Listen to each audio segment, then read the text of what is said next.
La conferencia que está programada para finalizar esta jornada de la mañana está a cargo, por favor, silencio. Gracias. Está a cargo del doctor Eris Gómez Baguetún y se titula Ecologizar la economía o economizar la ecología, controversias y desafíos en torno a la valoración de los servicios de los ecosistemas. El profesor Eric Gómez Baguetún es doctor en Ecología y Medio Ambiente, catedrático de Política Ambiental de la Universidad de Noruega de las Ciencias de la Vida e investigador asociado en la Universidad de Oxford, vicepresidente de la Sociedad Europea de Economía Ecológica. Cuenta con amplia trayectoria investigativa en la línea de economía ecológica y ecología política, temas sobre los que tiene numerosas publicaciones científicas de alto impacto. Ha participado de iniciativas internacionales como la Economía de los Ecosistemas y la Biodiversidad y el Convenio sobre Diversidad Biológica. En la actualidad es miembro del grupo de trabajo de expertos del Panel Intergubernamental sobre Biodiversidad y Servicios Ecosistémicos. Forma parte de los consejos editoriales de varias revistas científicas internacionales sobre biodiversidad, servicios de los ecosistemas y ciencias de la sostenibilidad. Bienvenida. Por favor, un aplauso para recibir al profesor Eric. Bueno, muchísimas gracias. Muchísimas gracias a Carmensa, Rosario, a Mario y a todo el equipo organizador del Congreso. Estoy muy contento de estar aquí con ustedes y es un honor para mí poder compartir mi trabajo. Voy a empezar pidiendo una disculpa porque al ser un congreso internacional no tenía claro el idioma que se usaría y he preparado la presentación en inglés. Entonces las diapositivas están en inglés, pero yo hablaré en castellano, así que espero que no haya ningún problema en poder seguir los contenidos. Bien, he titulado la conferencia Ecologizar la economía o ecologizar la ecología, economizar la ecología, y voy a tratar un poco de dar una perspectiva de cómo economía y ecología se han divorciado de alguna manera a lo largo del pensamiento económico y qué intentos está viendo desde el seno de la economía ecológica por hacer una reconciliación, ¿no? Entonces voy a empezar hablando un poquito de las raíces económicas de los problemas ambientales y de esa paradoja de por qué dos palabras, la ecología y la economía, que los griegos les dieron la misma raíz etimológica, la palabra eco, la gestión de la casa y el conocimiento de la casa, por qué han acabado en esa confrontación, en ese conflicto que estamos viendo hoy en día, ¿no? Entonces, una de las cosas que quisiera aclarar es que este conflicto entre ecología y economía que estamos viendo hoy en día no es necesariamente una característica estructural de estas disciplinas, sino que es el fruto de una determinada evolución en el seno del pensamiento y de la praxis económica, tal y como se ha aplicado a la cuestión de la naturaleza. Podríamos empezar recordando que no siempre ha habido un divorcio tan fuerte entre ecología y economía. Si pensamos, por ejemplo, en la primera escuela unificada de pensamiento económico, que fueron los fisiócratas franceses, pues ellos entendían que la tierra, o lo que denominaríamos hoy capital natural, era la fuente de toda riqueza. Una cuestión importante en los fisiócratas es que tenían una noción física de la producción, es decir, cuando ellos llamaban producción económica a algo se tenía que producir en términos físicos, por ejemplo, como ocurre en la agricultura, ¿no? Eso es una noción muy diferente a cómo manejamos hoy en día la noción de producción en economía, que simplemente la usamos para hacer referencia a la expansión de agregados monetarios, ¿no? Es decir, si yo produzco algo y se lo vendo a otra persona, y esa persona lo revende con beneficio, llamamos a eso producción, aunque no se haya producido nada, ¿no? Simplemente estamos agregando valor monetario. Pues bien, los economistas clásicos todavía tenían una cierta noción, digamos, el análisis físico era todavía muy importante dentro de su cuerpo de pensamiento, y digamos que si vemos los grandes economistas clásicos, todos tenían una cierta noción de límites físicos al crecimiento económico, ¿no? Lo encontramos en el concepto de ruptura metabólica de Karl Marx, en la ley de rendimientos decrecientes de David Ricardo, en las preocupaciones malthusianas sobre cómo alimentar a una población en crecimiento exponencial y quizá más explícitamente en el trabajo de John Stuart Mill, que predecía que nuestra economía en algún momento tendría que transitar a una especie de estado estacionario. Y no lo veía como algo negativo, sino como algo que precisamente permitiría liberar tiempo, dedicar menos tiempo a la producción y poder dedicar más tiempo a las artes, a la creatividad, al ocio, etc. Sin embargo, ya dentro de la economía clásica empezamos a ver un desplazamiento desde el factor tierra o desde la atención que se ponía en la naturaleza, vemos ya un desplazamiento hacia el factor trabajo como principal elemento de la creación de riqueza. Esto lo vemos muy claramente en la teoría del valor-trabajo, por ejemplo, de David Ricardo y Carlos Marx. Los economistas clásicos también consideraban los servicios que nos generaba la naturaleza, pero pensaban en ellos como valores de uso, es decir, no pensaban que fueran cosas que se pudieran monetizar ni mercantilizar. Bien, un paso más allá es el que se da con la denominada economía neoclásica, que es la escuela de pensamiento que se forja a finales del siglo XIX y que todavía, a día de hoy, es la escuela hegemónica del pensamiento económico. Es decir, el 95% de las facultades de economía en todo el mundo sigue enseñando la ciencia económica bajo los postulados de la economía neoclásica.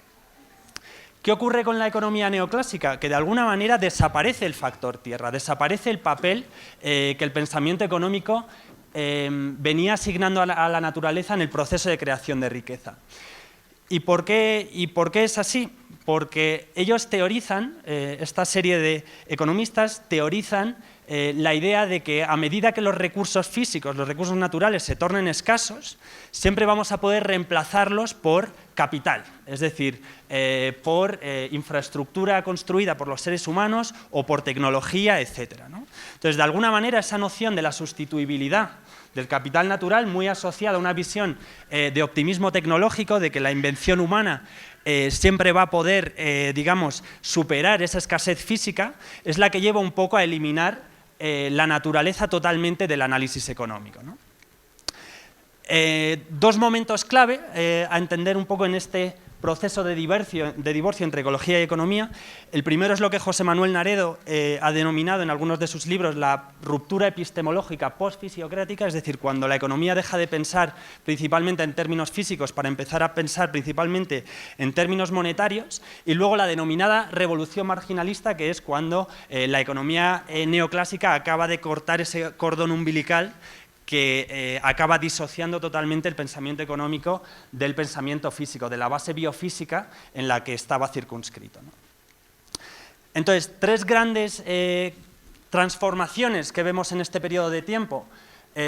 Pues por un lado, un desplazamiento del pensamiento económico desde el factor tierra o desde el capital natural hacia los factores trabajo y capital.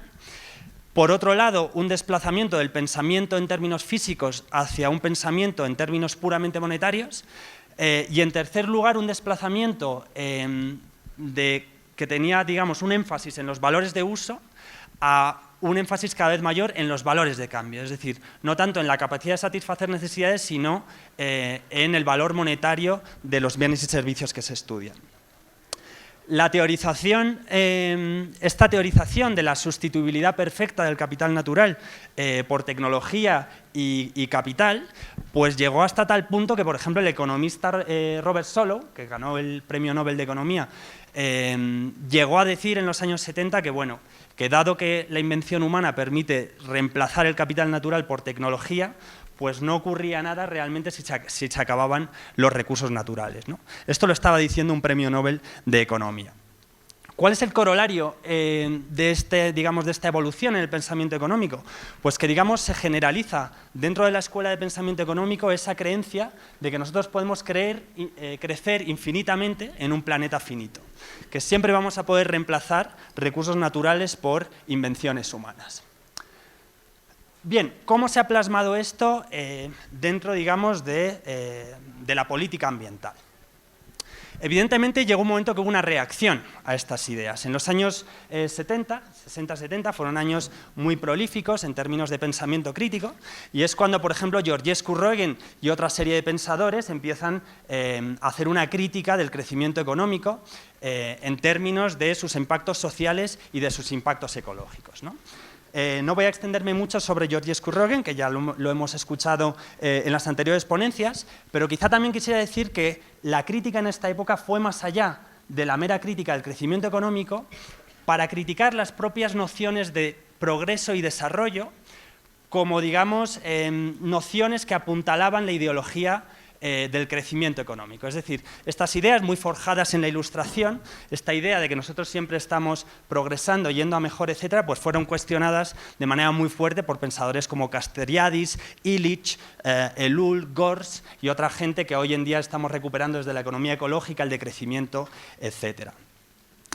Había dos elementos fundamentales en la crítica del crecimiento. Por un lado, la cuestión biofísica, el hecho de que no podemos crecer indefinidamente o de manera infinita en un planeta finito, que es un poco lo que venía plasmado en el informe de los límites al crecimiento del Club de Roma. Pero por otro lado había una componente social. Fred Hirsch escribió un libro muy interesante que se llamaba Los límites sociales al crecimiento y en realidad estaba poniendo sobre la mesa cuestiones de justicia. Él estaba diciendo, manejaba el concepto de los bienes posicionales. Lo que él nos estaba diciendo era que, dado que había límites físicos al crecimiento económico, los estilos de vida de los países más opulentos no eran generalizables a la totalidad del planeta. Es decir, que la gente de los países ricos solo iba a poder vivir con ese estándar de vida, mientras una gran mayoría de la población fuera excluida de ese tipo, o digamos, de esos estilos de vida de consumo tan suntuoso, etcétera, ¿no? Entonces teníamos, digamos, la crítica ecológica y la crítica política o social del crecimiento económico.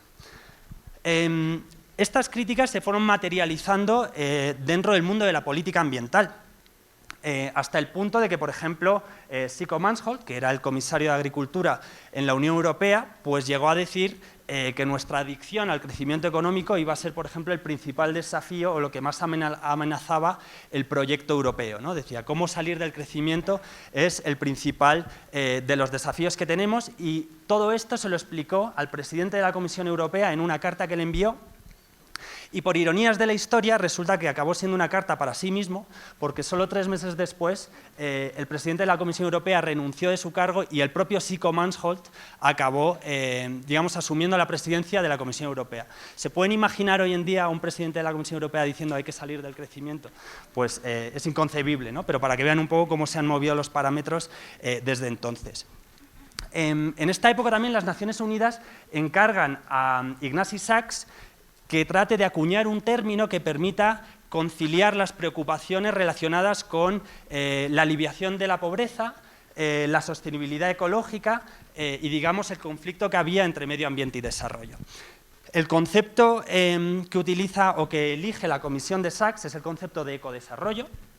Es un concepto que no es excesivamente radical, pero desde luego era un concepto interesante que criticaba esta idea de que podíamos tener un crecimiento homogéneo en todo el mundo y planteaba modelos de desarrollo mucho más endógenos, adaptados a las particulares biofísicas y culturales de cada región del planeta, ¿no? Esto tuvo bastante resonancia política, incluso fue, digamos, endorsada por el presidente de México en la Declaración de Cocoyoc de 1974. Y sin embargo, el éxito del concepto de ecodesarrollo tendría una vida muy corta. ¿Por qué? Porque según relata el propio Ignasi Sachs en una entrevista, solo 3 días después de la publicación de la Declaración de Cocoyoc, que invito a todo el mundo a leer, es interesantísima, recibe un telegrama de Henry Kissinger en el que le dice que este concepto es demasiado problemático para los intereses de los países industrializados y que tienen que tener tienen que acuñar un nuevo concepto que sea menos problemático. ¿Cuál era el problema que se estaba planteando aquí? Que realmente la crítica de los años 70, la crítica del crecimiento, estaba apuntando como culpables de la crisis ecológica a las economías más depredadoras, a las economías más ricas, que, digamos, estaban apropiándose de una cantidad desproporcionada de los recursos planetarios. Bien, la encargada de acuñar un nuevo término fue Gro Harlem Brundtland, que dirigió esa comisión de Naciones Unidas de desarrollo sostenible. Acuña este concepto de desarrollo sostenible, que de alguna manera se ha popularizado con una definición a la que nadie nos podemos oponer, es decir, esa idea de que el desarrollo sostenible es ese modelo de desarrollo que permite satisfacer las necesidades de la generación presente sin comprometer la capacidad de las generaciones futuras de satisfacer sus propias necesidades. Bien, ¿quién puede estar en contra de eso? Es un llamamiento ético a la equidad intergeneracional, ¿no? Ahora bien, si nosotros entramos, digamos, en profundidad en este informe, lo que vemos es que hay una restauración digamos, con pinceladas verdes del crecimiento económico. De alguna manera, le da la vuelta a la tortilla, invierte totalmente la lectura de la crisis ecológica que se venía haciendo en los años 70.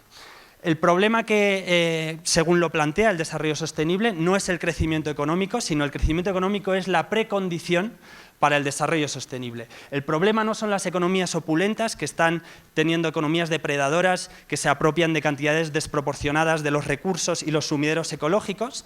El problema son los pobres que están demasiado ocupados en satisfacer sus necesidades básicas y no se pueden preocupar por el medio ambiente.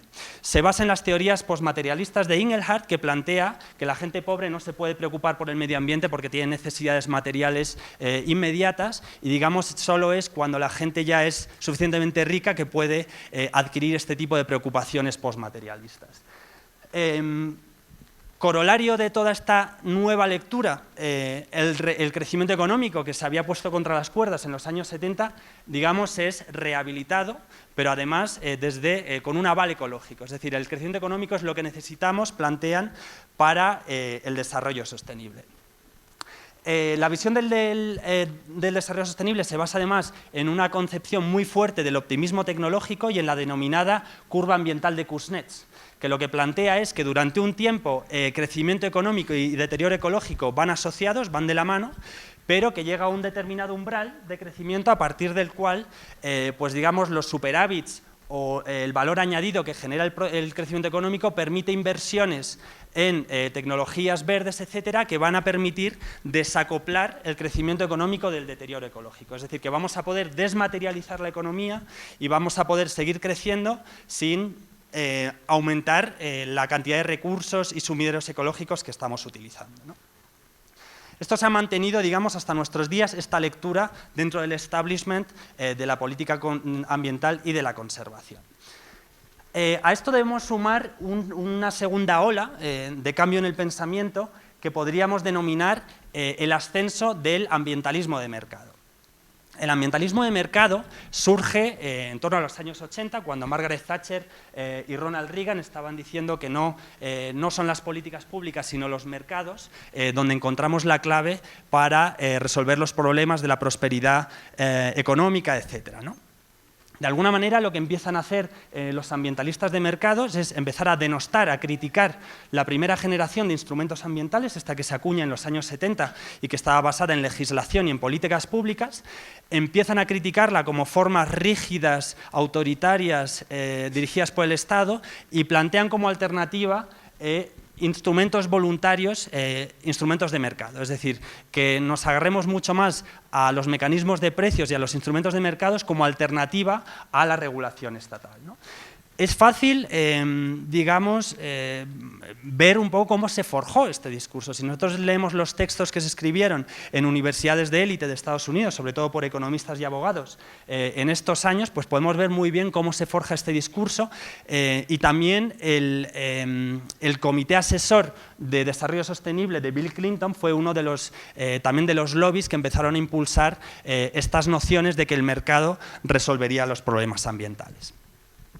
Bien, ¿cuál es la conceptuación, la manera en la que este enfoque conceptúa los problemas ambientales? En el centro del análisis se pone el concepto de externalidad.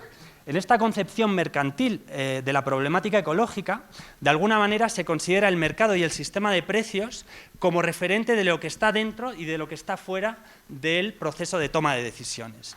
Entonces, ¿qué se plantea desde esta lectura de la crisis ecológica? Pues se dice que realmente la mayoría de los problemas ambientales son fruto de externalidades, de cosas que ocurren fuera del mercado, y que realmente, si pudiéramos poner precio a esas externalidades y meterlas dentro del mercado, las propias fuerzas del mercado nos estarían resolviendo los problemas ecológicos, ¿no? Es decir, esta idea de que los problemas ambientales surgen de un fallo de mercado y que, por tanto, es un problema técnico que se puede resolver en el dominio de lo técnico, ¿no? A través de valoraciones monetarias de la naturaleza y diseño de instrumentos económicos.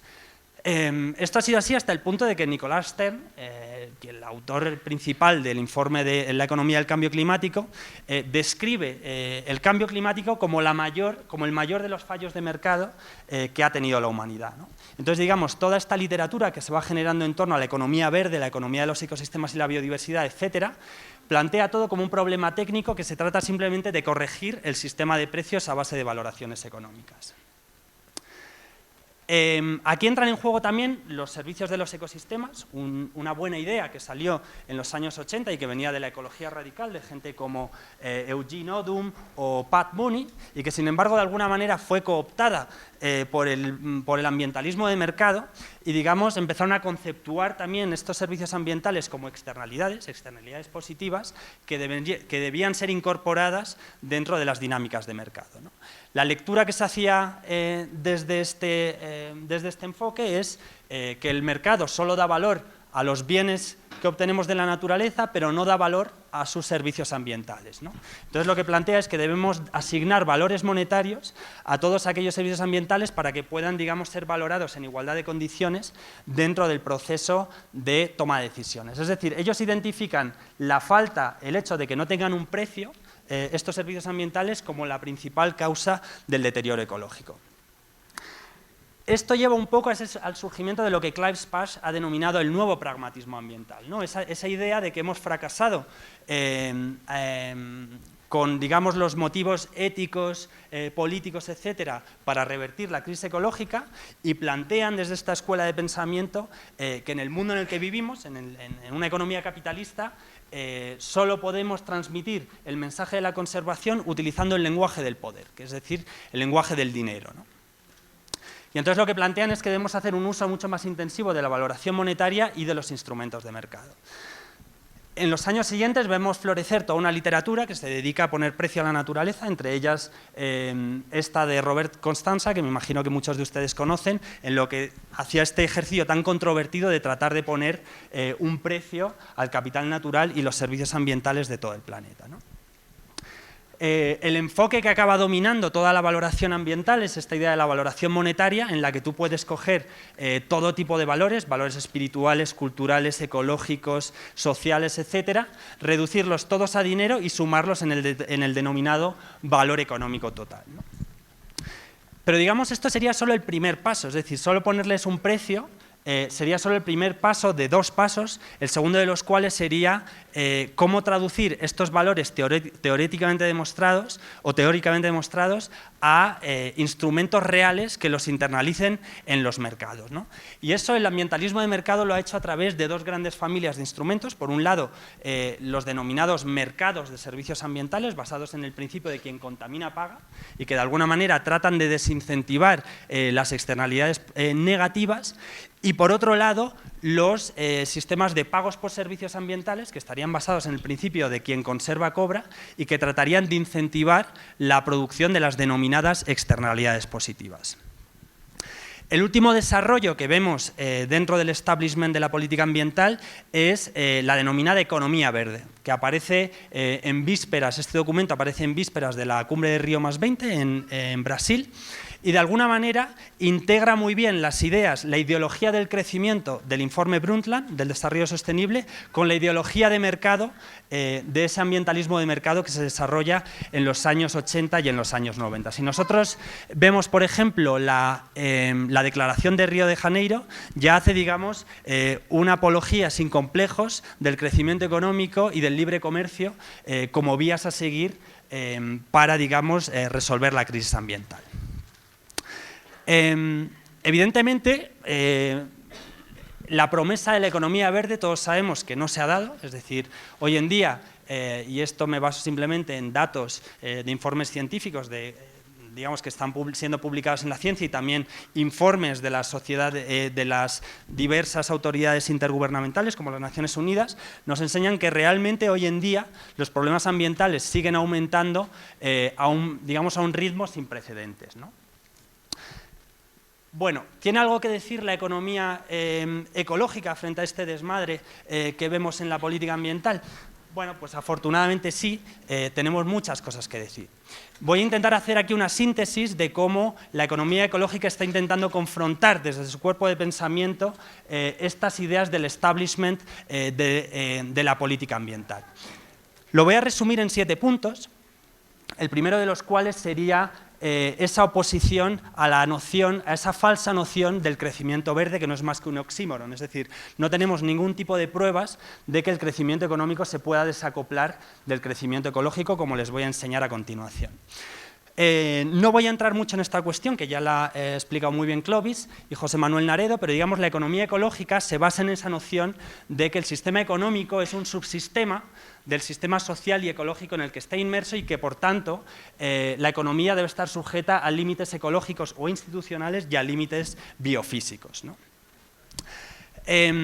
Una de las grandes críticas que hace la economía ecológica al crecimiento verde viene de la mano de Juan Martínez Alier, al que me imagino que muchos de ustedes conocen, que acaba desmontando de alguna manera el informe Brundtland y las tesis postmaterialistas de Ingelhart, diciendo que realmente quizás somos demasiado ricos para poder ser ecologistas. ¿Cuál es la noción básica que plantea Joan Martínez Alier en su libro El ecologismo de los pobres? Lo que te está diciendo Martínez Alier es que realmente el impacto social de las personas y de las sociedades humanas no se trata tanto de un estado de conciencia, es decir, cómo de concienciados estemos ambientalmente, o de si estamos separando la basura en casa o de si estamos afiliados a Greenpeace, sino de cuál es nuestro patrón metabólico. Es decir, una determinada persona o un determinado país, cuál es la cantidad de energía, cuál es la cantidad de materiales, cuál es la cantidad de agua y cuál es la cantidad de contaminación que está generando. Bueno, pues cuando analizamos esos datos, que se analizan desde el metabolismo económico, desde la ecología industrial, lo que vemos es que, digamos, el noruego, que muy aplicadamente separa su basura, compensa sus emisiones de los vuelos en avión, está afiliado a Greenpeace, etcétera, pues al final tiene una huella ecológica muchísimo mayor que la del africano, el etíope, que probablemente no maneja este discurso ambientalista urbano, pero que tiene un estilo de vida muchísimo más frugal, ¿no? Entonces, de alguna manera, lo que está diciendo es realmente el informe Brundtland del desarrollo sostenible y las ideas postmaterialistas de Ingelhart son falsas. Realmente son los países más ricos y el crecimiento económico el que está causando la mayor parte de la problemática ambiental, ¿no? Reivindicando ese ecologismo de los pobres, esa idea de que la gente, aunque no maneje estos discursos del ambientalismo urbano, realmente los pobres muchas veces defienden la naturaleza, digamos, desde un discurso diferente, simplemente como la idea de la defensa de sus sistemas de sustento, sus sistemas ecológicos de sustento humano, ¿no? Digamos, lo que les genera digamos, todo lo que necesitan para su vida diaria. ¿Qué nos dicen los datos empíricos? Que no se está produciendo ningún tipo de desmaterialización de la economía. Es cierto que algunos países han empezado a desacoplar el crecimiento económico del uso de materiales y energía, pero esto es solo cierto si lo vemos desde el lado de la producción, no si lo vemos desde el lado del consumo. ¿Qué está ocurriendo? Que desde los años 80 estamos viendo que muchos países ricos están externalizando sus economías industriales, sus economías más impactantes en países pobres donde los estándares ambientales y salariales son mucho más bajos, es decir, donde pueden externalizar muchos más de los costes sociales y ambientales de la producción. ¿Qué es lo que vemos a escala global? Que el crecimiento económico sigue totalmente acoplado al consumo de materiales, a consumo de energía y a contaminación. Es decir, cuando nosotros criticamos a los chinos por estar contaminando el planeta, bueno, lo están contaminando, pero produciendo los productos que consumimos en Europa, en Estados Unidos y en otros lugares. No se está dando ningún tipo de desmaterialización de la economía. Respecto a la promesa de que el crecimiento económico reduciría las desigualdades, pues tampoco es verdad. Eso son lo que nos enseña datos, por ejemplo, de la OCDE o el libro de Thomas Piketty, que quizá algunos de ustedes hayan leído, que nos enseña que realmente estamos llegando a niveles de desigualdad que no habíamos visto, por ejemplo, en Europa y en Estados Unidos, que no habíamos visto desde hace más de 100 años, ¿no? Desde vísperas de la Primera Guerra Mundial. Entonces, ante ese falso planteamiento del crecimiento verde, la economía ecológica está planteando una economía sin crecimiento o una economía post-crecentista, ¿no? Que adopta distintas variables, en algunos lugares como economía del estado estacionario, en algunos lugares como decrecimiento y en algunos lugares, como puede ser en América Latina, se habla cada vez más de post-desarrollo, ¿no? Aquí tienen, por ejemplo, Arturo Escobar, Agudiñas, Alberto Acosta y otra serie de teóricos que está muy involucrado en esta manera de ver el post-desarrollo. Segunda alternativa que plantea la economía ecológica. La economía ecológica no ve los problemas ambientales en modo de externalidades, no entiende que el sistema de precios y el mercado tenga que ser la línea divisoria que plantee lo que está dentro y lo que está fuera del proceso de toma de decisiones. William Kapp, uno de los precursores de la economía ecológica, rechazaba esta idea de que, digamos, los problemas ambientales fueran fallos de mercado.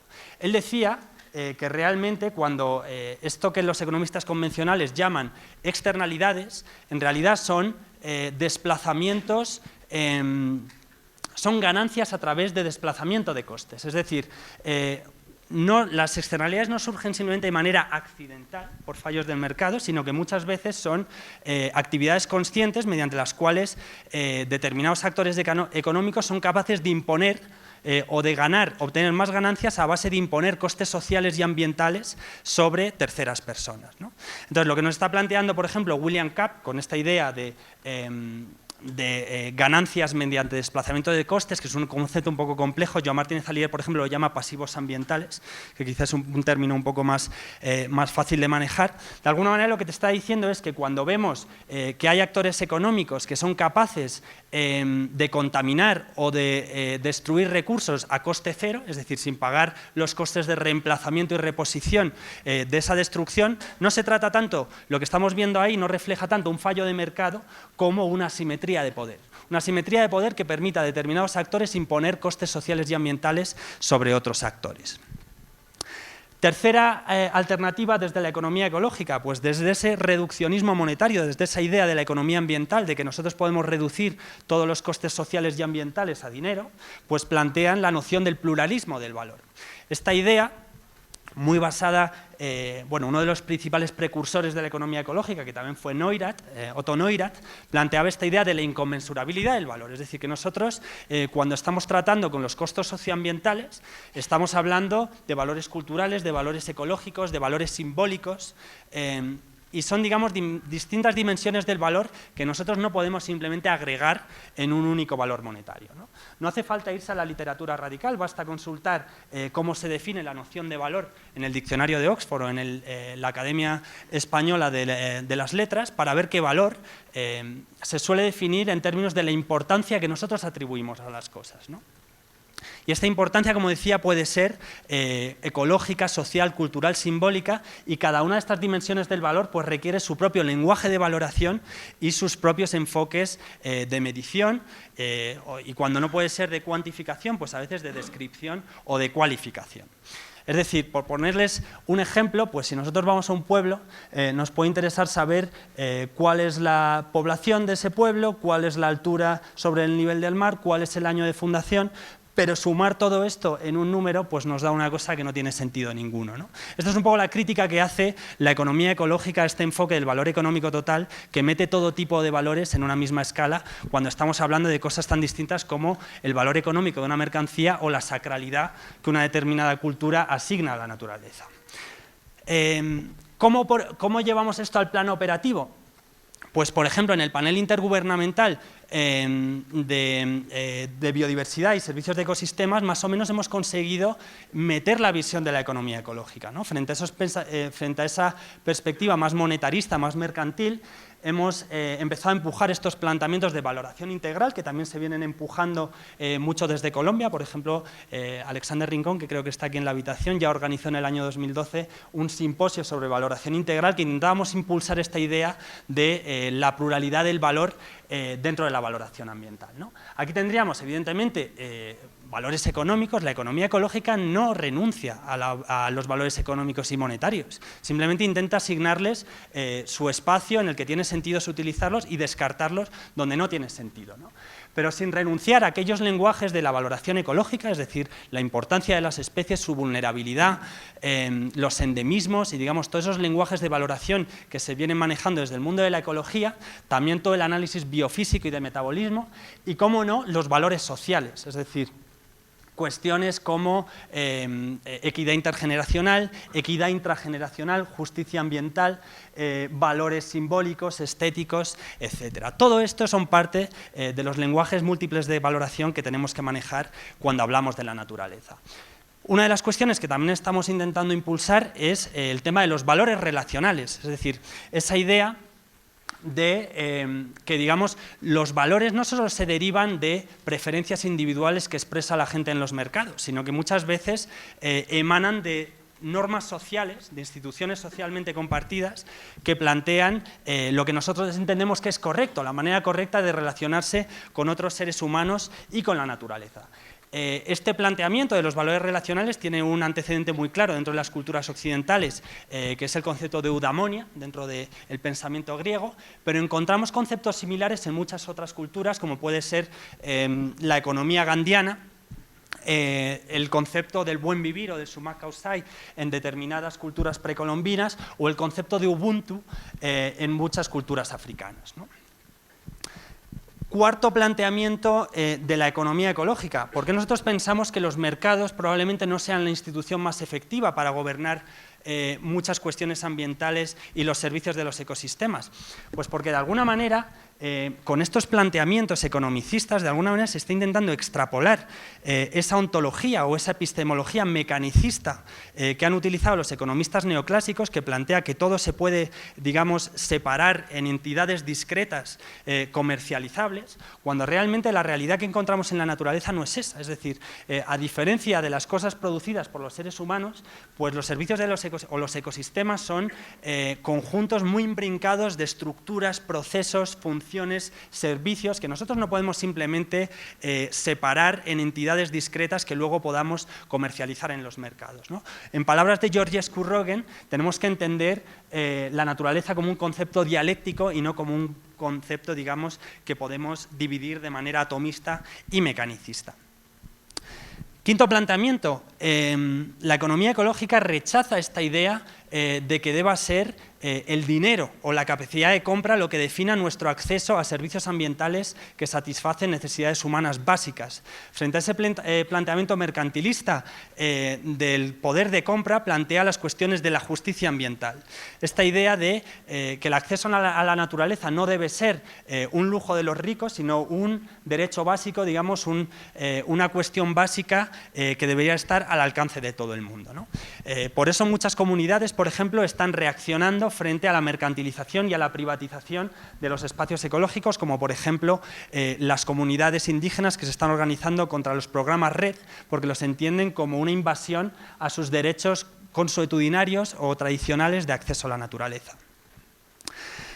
Otra cuestión que estamos intentando tratar desde la economía ecológica, bueno, lo que estamos viendo es que hay veces que esos planteamientos mercantilistas, esa idea de que debemos guiar todo el comportamiento económico a través de incentivos monetarios, pues en algunos casos nos sale el tiro por la culata. Vamos a poner, es decir, si la economía convencional suele teorizar esta noción de que cuando nosotros hacemos un pago monetario siempre va a ser como un refuerzo o un incentivo adicional a las ideas, a los incentivos intrínsecos que tengamos para hacer algo, por ejemplo, basado en convicciones éticas o políticas, pues muchas veces vamos a ver que los incentivos intrínsecos o las motivaciones intrínsecas y las externas, las de pagos económicos, pueden, digamos, interactuar de maneras impredecibles y a veces las motivaciones económicas pueden destruir las motivaciones intrínsecas. El estudio que arrojó esta cuestión al debate científico fue un estudio en la Universidad que publicaron sobre un caso de estudio en una guardería en Tel Aviv, en Israel, donde los padres siempre llegaban tarde a recoger a los hijos.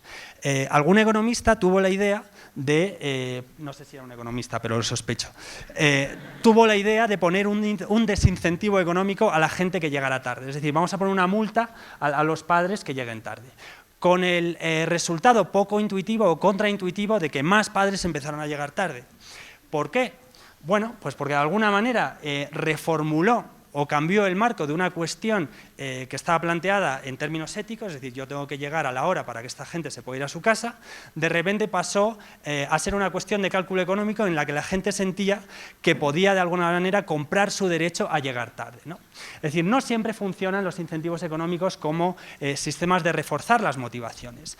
Lamentablemente lo que estamos viendo es que los sistemas de pagos por servicios ambientales también están llevando a este tipo de dinámicas. Este es un estudio que han publicado unos amigos míos en Ecological Economics. Es un estudio hecho en Chiapas, en el sur de México, donde demostraba que aquellas comunidades que llevaban más años sujetas a sistemas de pagos ambientales daban cada vez menos peso a las motivaciones intrínsecas para la conservación y cada vez más peso a las motivaciones utilitarias o económicas para la conservación. ¿Quiere decir esto que se estuviera conservando menos? No, hasta ahora no. Pero sí plantea la cuestión de qué va a pasar el día que desaparezca el pago. Es decir, nos puede salir desde este tipo de planteamientos muy cara la conservación si cada vez que alguien vaya a conservar algo va a haber que pagarle, ¿no? Lamentablemente, en otro artículo que publicamos el año pasado, también en Ecological Economics, pues lo que encontramos es que hay cada vez más evidencia empírica de este fenómeno de destrucción de motivaciones intrínsecas. El sitio donde más evidencia empírica hemos encontrado es precisamente Colombia. Juan Camilo Cárdenas es uno de las personas que ha estado analizando este fenómeno de destrucción de motivaciones intrínsecas por incentivos económicos.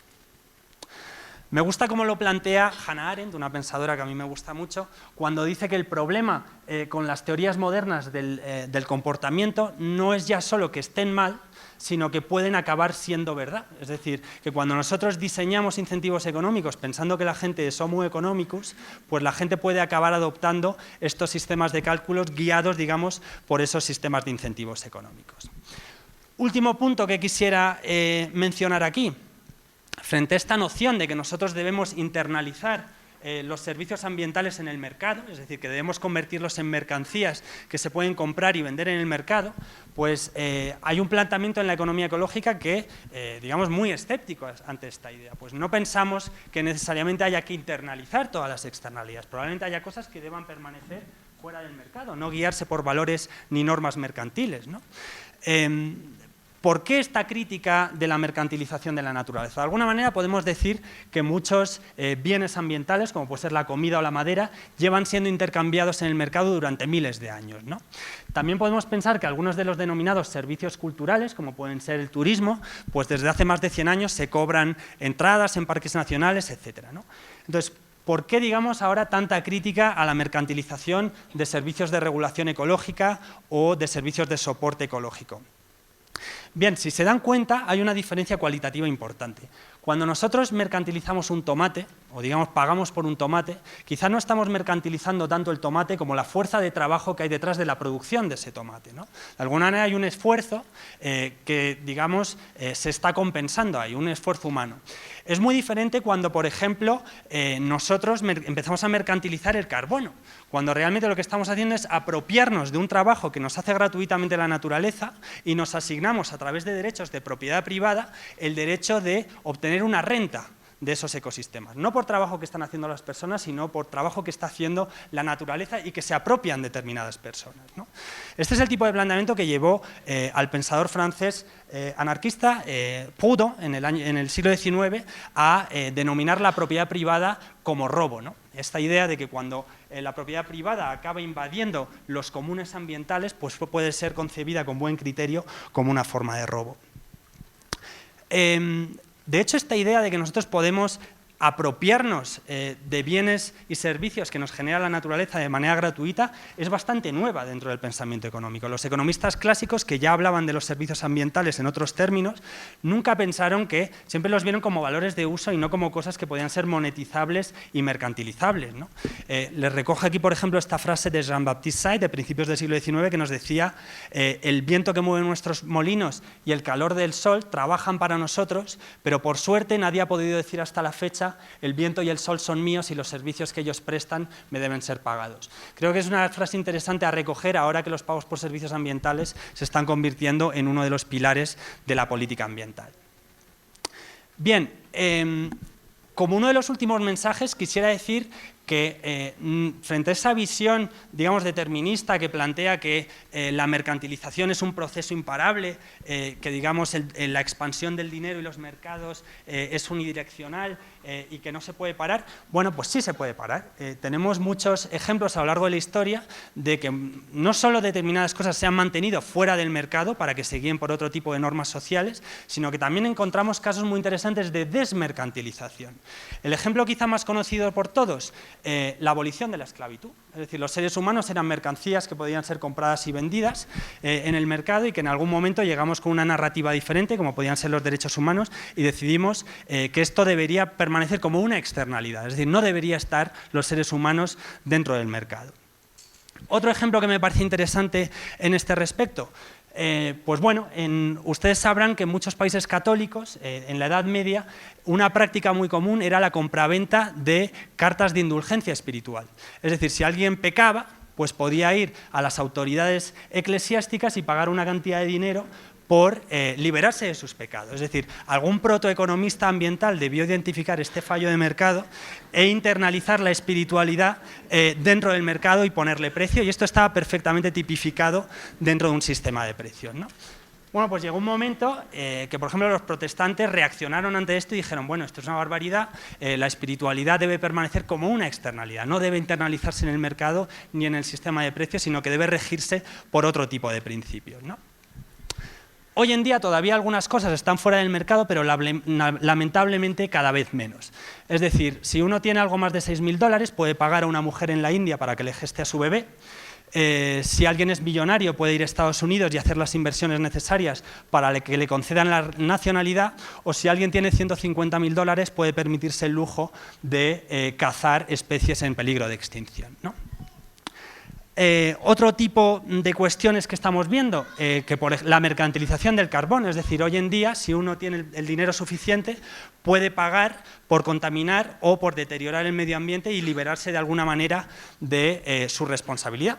Es decir, en la posmodernidad ya no compramos y vendemos indulgencias espirituales, pero parece que cada vez más compramos y vendemos indulgencias ambientales. Es decir, nosotros a través de pagos entendemos que nos libera de nuestra responsabilidad, por ejemplo, de mantener un medio ambiente sano y saludable, ¿no? Frente a esta idea del medio ambiente como mercancía, la economía ecológica está planteando los derechos ambientales. La idea de que el acceso al agua, el acceso al aire limpio y el acceso a las necesidades básicas de la vida deberían ser derechos humanos y no mercancías sujetas a la capacidad de compra de las personas. Termino ya. De alguna manera, simplemente cerrar con los mensajes de que la economía verde, digamos, está soslayando la problemática social y ambiental del crecimiento económico y no nos está ofreciendo realmente soluciones para resolver la crisis ecológica, y realmente necesitamos otra vez una especie de ruptura epistemológica que nos permita acoplar otra vez el pensamiento económico a la base biofísica de recursos naturales y a los límites ecológicos del planeta, ¿no? También tenemos que hacer un esfuerzo por desarrollar esta crítica del crecimiento económico hacia un proyecto positivo de cómo vivir dentro de los límites planetarios, ¿no? Toda una serie de propuestas que se están haciendo desde la economía ecológica y desde los planteamientos postcrecentistas, como pueden ser, por ejemplo, reformas fiscales, la asignación de sistemas de cuotas, la reducción de la jornada de trabajo y otra serie de medidas, pues son avances en este sentido que tenemos que considerar. Por terminar con la cuestión de la valoración, pues la valoración, la economía ecológica no renuncia a la valoración, simplemente se la reapropia desde otro planteamiento que el de la economía neoclásica. Recordad que el concepto de valor tiene que ver con la importancia de las cosas y que nosotros necesitamos lenguajes múltiples de valoración para entender todas esas diferentes dimensiones del valor. ¿Se puede usar la valoración económica? Pues en algunos casos sí es interesante. Por ejemplo, hay comunidades indígenas que han usado valoración económica en litigios en cortes para denunciar a corporaciones multinacionales por deterioro ecológico, por ejemplo, petroleras que han creado daños ecológicos y económicos a través de sus derrames de petróleo, ¿no? Ahora bien, usado más allá de, digamos, su campo natural de utilización, la valoración económica, por muy bien intencionada que sea, nos lleva a lo que yo he denominado en otro lugar la tragedia de la valoración bien intencionada, ¿no? Que quiere decir que por mucho que tú tengas buenas intenciones, si tú acabas asignando valores monetarios a cosas que entendemos que no deben ser gobernadas por el dinero ni por el mercado, estás generando herramientas discursivas y tecnología métrica que allanan el camino para la mercantilización no deseable de la naturaleza, ¿no? Entonces, lejos de estos planteamientos del establishment que nos dicen que la cuestión de la valoración es un problema técnico de valorar externalidades, etcétera, pues no es un problema técnico, es fundamentalmente un problema ético y un problema político sobre qué cuestiones, qué cosas pensamos que deben ser gobernadas por el mercado y qué cosas deben ser gobernadas por otro tipo de instituciones. Creo que solo cuando tengamos ese debate vamos a poder decidir qué externalidades debemos internalizar dentro del sistema de precios y qué internalidades debemos externalizar del sistema de precios para ser sometidas a otras lógicas de pensamiento y a otras lógicas valorativas. Muchísimas gracias.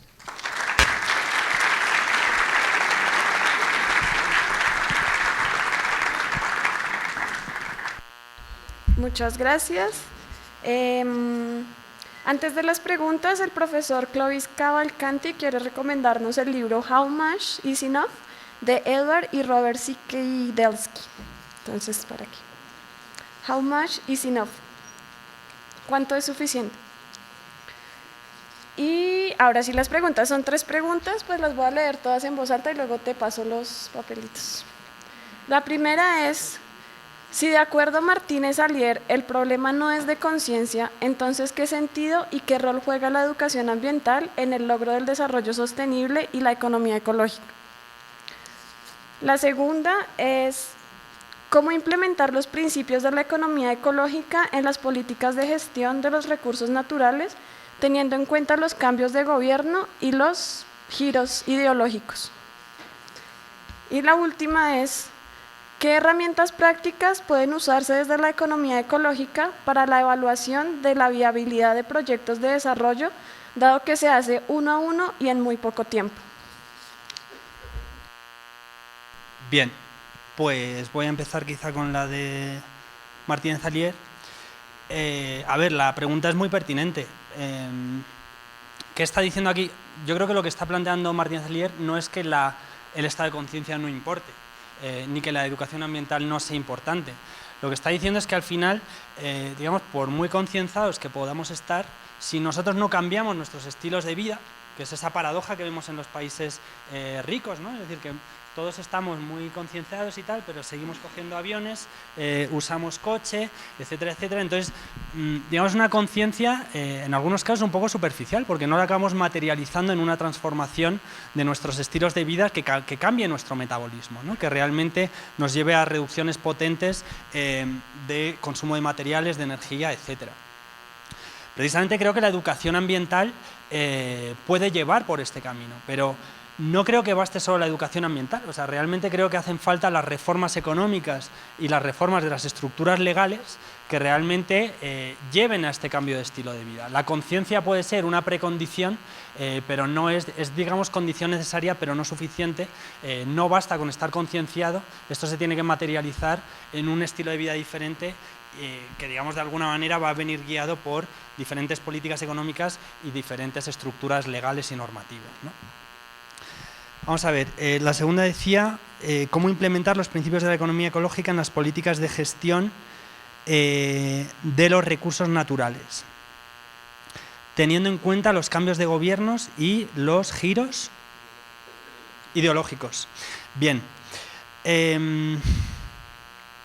Voy a empezar por el tema de los giros ideológicos, y es que creo que un asunto interesante que ha planteado Clovis aquí es que aquí hay un problema, que es que tanto izquierda como derecha, o gran parte de ellas, siguen muy sujetas a los planteamientos productivistas y extractivistas. Es decir, el giro extractivista que hemos visto en América Latina lo hemos visto tanto en Colombia de la mano de gobiernos de derechas como Uribe, como en Ecuador de la mano de gobiernos de izquierda, o de Bolivia de la mano de gobiernos de izquierdas como el de Evo Morales o el de Correa. Es decir, aquí hay una brecha que no es solo de izquierda y derecha, sino que tiene que ver, digamos, con la necesidad de profundizar el pensamiento ecológico de manera transversal dentro del pensamiento político, ¿no? ¿Cómo implementar principios de economía ecológica en políticas de gestión de recursos naturales? Pues en algunos casos ya se están implementando en alguna medida, ¿no? Es decir, planteamientos como el principio de incertidumbre, que acabó, digamos, desencadenando la acción frente al cambio climático, pues es uno de los planteamientos que se defiende desde la economía ecológica. En muchos países, pues no solo se rigen por criterios meramente crematísticos o monetarios para la gestión de sus recursos, sino que están haciendo inventarios biofísicos de los recursos que tienen para gestionar sus recursos. Muchas veces lo que vemos es una especie de esquizofrenia dentro de los gobiernos, ¿no? Vemos gente que está intentando esto desde las instancias administrativas ambientales, pero que al final acaban supeditadas a políticas económicas que lo acaban dejando en, digamos, que no permite que se aplique en sus últimas instancias, ¿no? Pero digamos que algunos de estos principios sí que se están aplicando, si solo de manera tímida en algunos países. Vamos a ver, decía en la tercera qué herramientas prácticas pueden usarse desde la economía ecológica para la evaluación de viabilidad de proyectos de desarrollo, dado que se hace uno a uno y en muy poco tiempo. A ver, la cuestión del tiempo es fundamental. Es verdad que la economía ecológica pues a veces le complica un poco la vida a los tomadores de decisiones. Es decir, un tomador de decisión le encanta que le den un análisis coste-beneficio porque le resuelven el problema, es decir, su responsabilidad política de tomar una decisión la delega en unos técnicos que le dan un informe que le dice esto da más beneficios que costes, tome esta decisión. Bueno, pues efectivamente la economía ecológica requiere un poco más de tiempo para la toma de decisiones, a lo mejor porque hace falta deliberaciones y hace falta lidiar con la complejidad de distintas dimensiones de valor. Pero bueno, esto es una cuestión, no el tiempo es lo que debe decidir todo, ¿no? Es decir, no hay nada más eficiente que una dictadura en la que una persona decida cómo se hacen las cosas, ¿no? Y sin embargo hemos decidido que preferimos vivir con estructuras democráticas en la que la toma de decisiones lleva más tiempo, pero que entendemos que es más legítima y tiene más calidad, ¿no? ¿Por qué digo esto? Porque digo, efectivamente la economía ecológica juega en desventaja frente a esa velocidad de las políticas y de la toma de decisiones, pero de alguna manera tiene que luchar porque cambien estos ritmos y porque se tomen decisiones de mayor calidad. Es decir, aquí en Colombia, por ejemplo, si no me equivoco y ustedes me corregirán, pero creo que, digamos, una de las avances interesantes que ha habido en los últimos años y que está poniendo de alguna manera un poco de freno a las políticas extractivas es el tema de las consultas populares, el tema de las consultas a las comunidades. ¿Retrasa el proceso de toma de decisiones? Sí, lo retrasa, pero hace que las decisiones sean mejores, que tengan más legitimidad y que se eviten determinados errores, ¿no? Entonces, por ejemplo, para mí esta idea de las consultas populares y el tener en cuenta los intereses de las comunidades locales ya estaría siendo una herramienta práctica que sería, digamos, coherente con los planteamientos de la economía ecológica. Lo dejo ahí por el momento.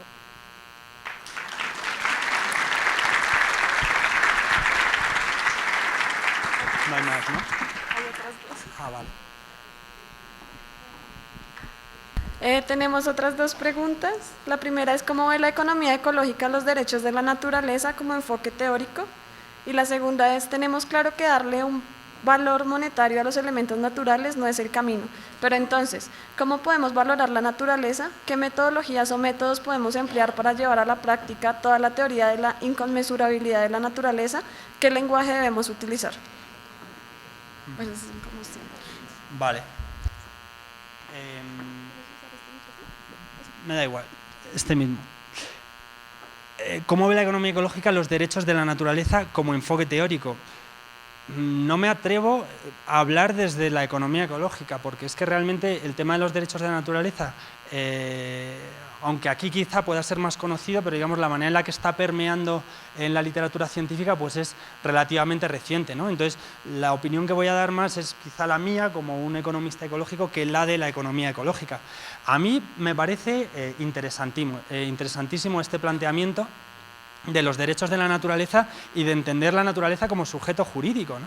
Es decir, creo que es algo que realmente estamos viendo que no tenía antecedentes en el derecho, y la gente de derecho en la sala me corregirá, pero que hasta donde yo conozco no tenía precedentes en el derecho germánico ni en el derecho romano, y que de alguna manera debe haber permeado desde las cosmovisiones indígenas esta idea de entender la naturaleza no solo como un sujeto a explotar o de manera paternalista a proteger, sino como una entidad que tiene sus propios derechos. A mí me parece totalmente revolucionario como planteamiento teórico. Ahora, que esto se vaya a materializar luego en una transformación de políticas ambientales, ojalá que sí, pero supongo que esto va a llevar mucho tiempo. Creo que uno de los casos en los que sí ha tenido, por ejemplo, consecuencias prácticas ha sido en Nueva Zelanda, donde unas, creo que eran maoríes, digamos, comunidades nativas, pues empezaron un litigio legal contra una empresa por haber contaminado un río que para ellos era sagrado. Ellos lo que hicieron era erigirse en custodiadores de la naturaleza, es decir, a diferencia de lo que hacemos muchas veces en litigios ambientales en Europa, no digamos, acusábamos a una empresa de atacar la naturaleza y por tanto tenía daños en nuestra salud, etcétera, sino sin meter a los humanos hacían una defensa de la naturaleza per se por sus propios derechos. Esto puede tener de alguna manera un paralelismo con la gente que, por ejemplo, niños que no pueden defenderse en unas cortes, pues vienen custodiadores que van y se erigen como defensores de esas personas, ¿no? Pues este tipo de herramientas a mí me parece interesantísimas y ojalá que se lleve hasta sus últimas consecuencias. Yo desde luego creo que es un tema al que la economía ecológica debería prestar muchísima atención. La última pregunta era: tenemos claro que darle un valor monetario a los elementos naturales no es el camino, pero entonces, ¿cómo podemos valorar la naturaleza? ¿Qué metodologías o métodos podemos emplear para llevar a la práctica toda la teoría de la inconmensurabilidad del valor y qué lenguajes debemos utilizar? Bien, la primera aclaración que haría yo es que no hay que renunciar completamente a la valoración monetaria. Es decir, la valoración monetaria tiene un determinado ámbito de aplicación.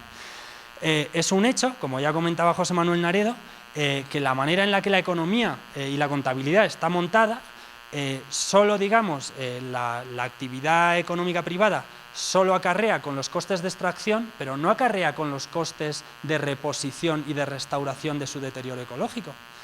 ¿Por qué no vamos a hacer esto? Esto sería estupendo, que digamos, esto se metiera dentro de su cómputo monetario, que las empresas estuvieran obligadas a restaurar digamos, todo el deterioro ecológico que hicieran, porque aquí estamos hablando de valores económicos reales, es decir, cuando tú destruyes un determinado lugar en la naturaleza y al final tiene que ser el Estado o una ONG o otra gente la que tenga que restaurarlo, pues eso tiene unos costes económicos asociados, ¿no? Entonces yo creo que sí que tiene un ámbito de aplicación. Lo que no tiene sentido es valorar económicamente cosas digamos, que no deben regirse o que no son mercancías, que no son cosas que entendemos que se deben comprar y vender en los mercados. Es decir, ¿qué tipo de lenguaje de valoración debemos usar? Pues depende de la cuestión que tengamos enfrente. Si estamos hablando de un lugar que tiene muchísimas especies endémicas, amenazadas, etcétera, pues quizá el lenguaje de valoración ecológica sea el más interesante. Crear un área protegida, que están basadas en valores ecológicos, y decir, este lugar, por el valor intrínseco de estas especies, debe ser protegido. Si estamos hablando de un lugar que para las comunidades locales digamos, es sagrado, pues a lo mejor es el lenguaje de la sacralidad el que tenemos que utilizar. Esto ocurrió en la India. En la India había un proyecto de minería que los ambientalistas intentaron evitar por todos los medios, aplicando valoración económica, análisis energético, etcétera. Al final, ¿cuál fue el lenguaje de valoración que consiguió imponerse? El de la sacralidad. porque digamos, las comunidades locales dijeron esto tiene un valor inconmensurable para nosotros, ¿no? Y de alguna manera consiguieron parar ese proyecto minero. Tenemos que ser, digamos, hábiles en qué tipo de lenguajes de valoración desplegamos en cada circunstancia. Entonces no podemos tener una receta única porque, digamos, cada uno de estos lenguajes de valoración, incluido el económico, pero también el simbólico, el cultural, etcétera, pues es el que debe ser, el que debe regir según el caso en el que estemos, ¿no? Y la última cuestión de cómo lidiar con la conmensurabilidad del valor, inconmensurabilidad del valor en la toma de decisiones, bueno, la inconmensurabilidad del valor no es solo, digamos, una cuestión teórica que te bloquee, decir, bueno, no, es que son inconmensurables, no podemos hacer nada. No, sí podemos. Es decir, hay distintas herramientas para el apoyo a la toma de decisiones que respetan el pluralismo del valor. Por ejemplo, el análisis multicriterio nos permite encajar distintas formas de valor para, digamos, informar la toma de decisiones. También la deliberación. Es decir, cuando ponemos a gente a deliberar en conjunto y que se pongan de acuerdo con cómo tomar una decisión, es otra manera de lidiar con distintas, o con gente, digamos, que está priorizando distintas formas del valor, ¿no? Entonces, realmente sí que existen este tipo de herramientas para la toma de decisiones, simplemente que de alguna manera a veces quedan desplazadas por el énfasis en los valores monetarios. Eso sería todo.